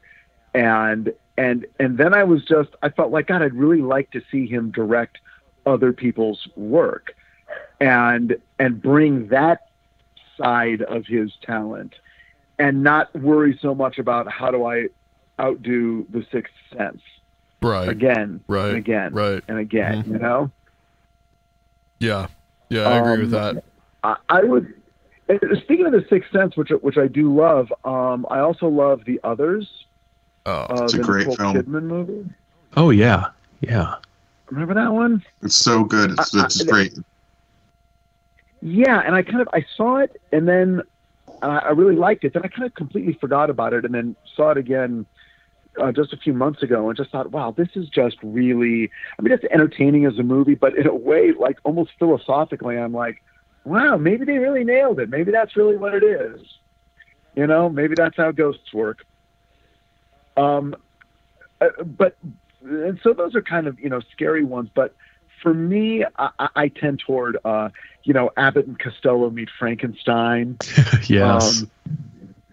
I mean, that's so many people. I've got a poster of that framed in the various offices that I go to when I work on different shows. And I don't know if I've been to one where the other male writers don't walk in and go, oh my God, that's my favorite movie. Just the combination there of like horror and comedy. I think it's so potent. I think that combination is it's like, in a way, they're almost like, it's almost the same thing. It's like you react, you're either shouting or you're shouting with laughter. You're kind of having the same jolt effect one way or the other, but it balances out and builds. So I love like American Werewolf in London or Shaun of the Dead. Movies that sort of, kind of bounce you back and forth. I find that really exhilarating. And it's difficult to do well. Yeah, I think it is. I mean, I haven't seen a lot of bad ones, or maybe I did, and I just remember the good ones. But you do, because you want. You want to temper it. It's like okay, build up the tension, release it with a laugh. I think that's very important. I think a lot of movies forget that, and they kind of are a little relentless in just pursuing one tone, and it becomes a little bit diminishing returns, I think. I think Evil Dead 2 kind of falls in that category too, where it's just such a damn fun ride to watch it. Yeah. I think a way to do it badly is Hillbillies in a Haunted House. I don't know if you've ever seen that. It's got a bunch of like Lon Chaney's in it. There's some classic horror actors in it, but also John Carradine's in everything from like 1940 to 1982. But it's got like Ferlin Husky, the country music singer who did the less well-known versions of all the classic trucker songs you know and love. There's like the Ferlin Husky version that you get cheap at Walmart, and then there's the real version you find out about later, done by the good singer. But it's horrible. I mean, it's because it's not scary and it's not funny, and the plot is dumb. And so seeing that really puts into perspective how Abbott and Costello Meet Frankenstein is really very well done. There's a lot of craft there that I think people overlook, because it's scary, but it's silly, and it's not like a serious film sort of thing. But it's difficult to make something that looks like it wasn't difficult to do. Who directed it, Richard? Do you know? Oh God, this is such a horrible question because I should know that instantly, and I'm sitting in front of the computer. But no, I will not look it up. I will simply say I can't remember. Okay. Now I'll look it up. Who's up next? I'll take a hit. Who's up next? Yeah, John is up next. I love old films, so this is difficult for me to pick favorites, so I'll just throw a bunch out. Yeah. I love the two types of films that I love. I love really old horror films that are just whacked out and massively bizarre, and then maybe later horror films of the 50s and 60s that have some kind of connection. So like there's a movie called The Mole People. Mm-hmm. And I think people miss the fact that begins with an entire lecture about the hollow earth. Yeah. And then the race of people in the movie are the Lemurians. And like, there's this it's this whole crazy, like, and do you think the mole people is the biggest part? But it's not. It's like this ancient Atlantean race that lives underground. And I love the mole people. I love The Black Cat from 32 with Boris Karloff and Bela Lugosi, where Karloff is pretty much playing Aleister Crowley. Yeah. Interesting. Just super crazy and super stylized. Dr. X, which I think is 32 as well, which is a movie that contains references to rape, cannibalism. The main character is eating people and cutting parts of their body off, and he has created synthetic flesh to wear over his face. It's just, for 1932, it's just out of control. And then, not a horror film, but in the 1920s, there was a Lon Chaney film called The Penalty, which I guess is kind of a horror film. It's about a little boy who a doctor mistakenly amputates his legs, and he grows up to become a crime boss. And he makes it his life's work to track down the doctor so that they can amputate the doctor's legs and attach them back to him. Oh my Nice. God, that is amazing. And it's called It's called The Penalty. If you ever see it, it's crazy because Lon Chaney Sr., he actually had them strap his legs up against the back of his thighs, and then they put a belt around his back to hold his feet against his back, and then they hammered buckets onto his knees. And he did the whole film, and it's amazing. He looks like he has no legs. It's amazing. That had to be so painful. Yeah, it's quite the method acting there. Yeah, well, he was. I mean, he really was. I guess for me, I'll go. I mean, it sounds really cliche, but I really am a fan of the original Exorcist. I think in many ways, it's terrifying. It's just such a perfect movie in just the way that it's made and just the way that it's structured. How it is just this slow build through the entire thing, and I mean, and Friedkin just does it, the way he edits it, the way he paces it. It's not even a perfect horror movie. It's a perfect movie in so many ways. So that's probably and it's still one that I will watch and still just kind of be just disturbed by, even though it's been so cliched and it's been so overdone and made fun of, but it's just such a disturbing film. And there's just something about it that he puts into it that is disturbing. And another one I think that I really like that I saw recently is not, well, I love the original Nosferatu, but I also like the one that was made in the 70s with Klaus Kinski. Yeah, that one I think is a great, just the way that now I'm going to draw a blank on one of my favorite directors. That's the way. Oh, hey, speaking of, while you're thinking of that, it's Charles Barton. Charles Barton. That was the guy who did Abbott and Costello Meet Frankenstein. Yeah. And that name does sound familiar. Yeah, Werner Herzog, Nosferatu the Vampire. Oh yeah. And I mean, just Kinski. If it was Kinski, it should have been Herzog, right? Yeah. Kinski, just the way he plays that character, and he's not confident at all. He's just this weak, simpering little thing, and it's just and doing crazy things like getting all those rats into the city, and that whole first sequence where you're just seeing dead, mummified bodies. That's another one, and I really like one that Richard, I guess you kind of told me about it, though I think I'd seen it when we first heard you on. George C. Scott, The Changeling.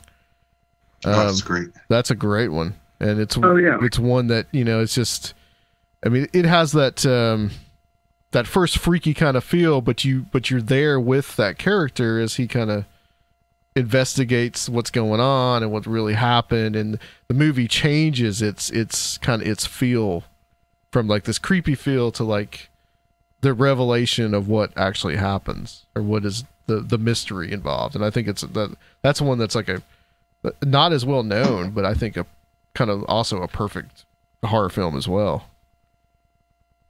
Yeah. Hey, have you guys seen What We Do in the Shadows? Yeah, that's the comedy. It's the comedy documentary about the vampires living together. I really loved that too. I thought it was really funny, but also had some really dark, disturbing images and moments in it that kind of that I wasn't expecting. But that's I put that right up there too. Yeah, that is a good one too. That's the same guys that did Flight of the Conchords. Those comedians. Oh, yeah, okay. Yeah. Okay. Yeah. What is your all-time favorite, Richard? I think those are some of them. I mean, The Exorcist is wonderful.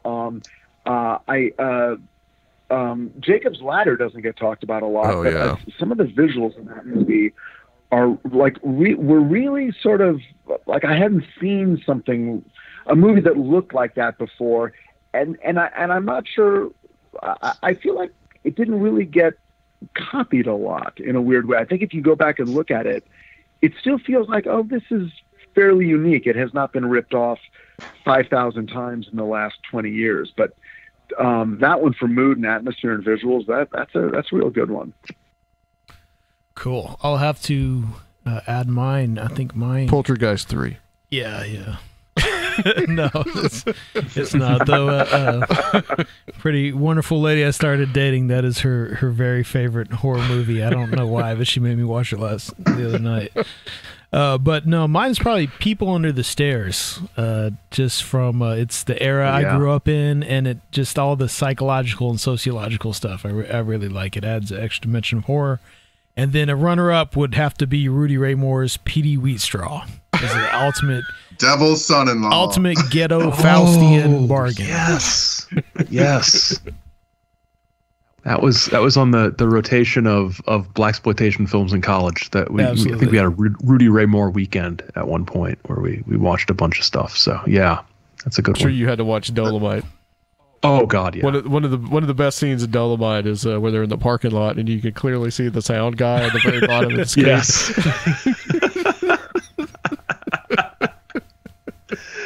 You should get a director to do that, Richard, just as in one of the films, just as an homage to Dolomite. I didn't want to interrupt when you were talking, but the only thing that ruined The Exorcist for me was I was doing an event and Linda Blair was there, and there was like a guest for people who were signing and speaking. There was a guest bathroom, and there was supposed to be someone guarding it because the door didn't lock. Mm-hmm. And I didn't know that until after I opened it up and walked in on Linda Blair taking a big dump. Oh, that's it was coming out. It was coming out the other. It was coming out the other end, not the. Oh my God. Well, I think that's a good place to end, guys. There's nowhere else to go. There really isn't. Let's go down the line, guys.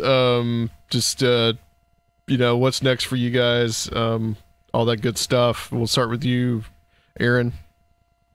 The Saucer Life comes out every other Wednesday, and you can find that at saucerlife.com and on Twitter at saucerlife and Instagram at saucerlife and anywhere you find podcasts. Next big project that I should probably start working on is a book I'll be writing over the next year on what I'm calling triumphalist conspiracy theory in the United States. So everything from sovereign citizen legal theory to NESARA to QAnon and the role that these kinds of to the Mueller report will solve everything on the other side of the spectrum. So this idea of conspiracies with a happy ending, as opposed to they're all going to put us in the FEMA camps kind of conspiracy theories. That's great. So that's the next project. Okay, yeah, we definitely got to get you on for that. Oh yeah, Richard. Heading back into a new season of Titans on DC Universe. So that show can be watched on various obscure devices. I think if you have a toaster oven or a pacemaker, somehow you can access this. Okay. So well, one day there'll be we'll just be doing puppet shows pretty soon. But anyway, yeah, that's what I'm working on, and then maybe a few other things that I can't talk about yet, but hopefully I will soon. All right, yeah, and people can find you on Twitter. And then people can find me on Twitter and hanging out at Cindy's Coffee Shop in Eagle Rock. So there you go. All right, and John. Everything Twitter, Instagram, Facebook is all John E.L. Tenney. WeirdLectures.com. I have one more event on November 22nd, then I'm done for the year, and I can focus on this book that I'm writing about humanoid encounters that were happening in Michigan throughout 2018. For some reason, 2018, I got about 38 reports of different types of humanoids, so I'm trying to get that done this year. Really? Wow. Very cool. Interesting. That sounds amazing. Yeah, I second that. We're gonna have to have you on for that one too. That's awesome. That's awesome. All right, I think we're gonna call it. Guys, stay on the line for us. We're gonna close out the show, and we'll be right back on Conspirinormal. If you want your HR team to hire top talent for your company, tell them about ZipRecruiter. ZipRecruiter's powerful matching technology identifies people with the right skills, education, and experience, and actively invites them to apply to your company's job posts, so you get qualified candidates fast. It's no wonder that ZipRecruiter is rated #1 by employers in the U.S. This rating comes from hiring sites on Trustpilot with over 1,000 reviews. And right now, you can try ZipRecruiter for free at ZipRecruiter.com/Conspirinormal. That's ZipRecruiter.com/Conspirinormal. ZipRecruiter, the smartest way to hire. All right. So that was a little longer than usual roundtable, but I think a really good and productive one. That was amazing. Absolutely. The energy was crazy. We've got a new concept, Tenney's Octopus. Yeah. New theoretical framework. Yeah, I think that was great. We need to have a graphic of that or something. Yeah, I drew a little picture of it here. Attribute that to him. Maybe I'll put that on the Instagram. What's it say on it? It's got the head of the octopus and then the tentacles, ghosts, UFOs, cryptids, and conspiracy. Yeah. So, yeah, that was definitely a good roundtable, and always good to have Richard on too. And Aaron is always just like super informative with the knowledge that he has and all. I wish he could have been my professor, dude. I know, awesome. Right? I envy those kids over like there in Flint. One of the coolest professors in the world, man. Yeah, could you imagine being having a class with him? So, I guess, man, I don't know. We'll call it. I mean, when you talk about anything else that you insights or. I guess from that we kind of covered it all. Yeah, we kind of did. We might have some little James Shelby Denner bonus material. Yeah, I think we're going to put out a little bit. Was it like another 15 minutes that we talked? I think about it a little bit about that. About 10 minutes, yeah. So there'll be a little bit of a bonus material on the Patreon for this. We may start doing that enough because we do sometimes talk to the guests after. We may just start putting some of that information. But otherwise, I mean, we post show banter up. Yeah, and we've been improving the space of Studio B, and we might be starting to experiment with video and live feeds soon.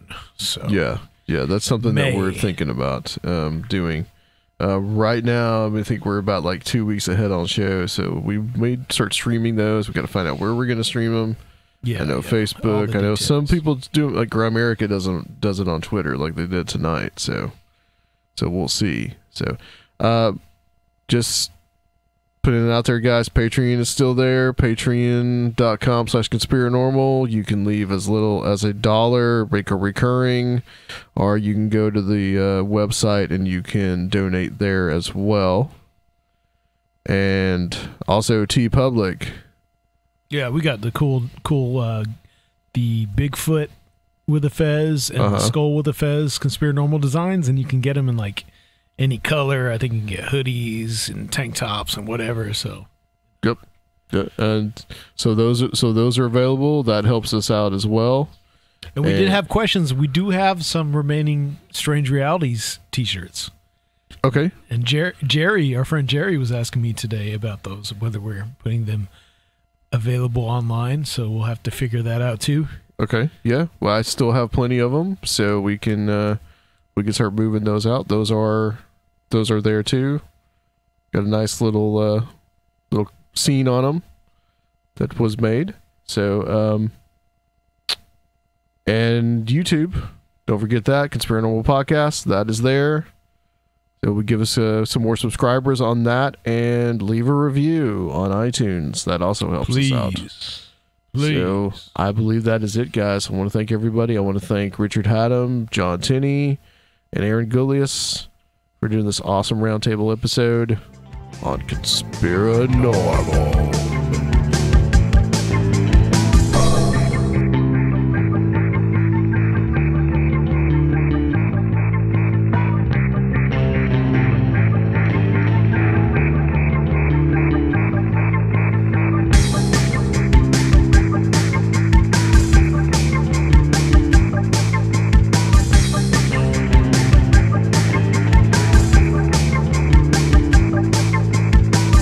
If you would like to help the show, please consider becoming a Patreon at www.patreon.com/Conspirinormal, or leave a one-time donation at Conspirinormal.com. And please check out our YouTube channel, Conspirinormal Podcast.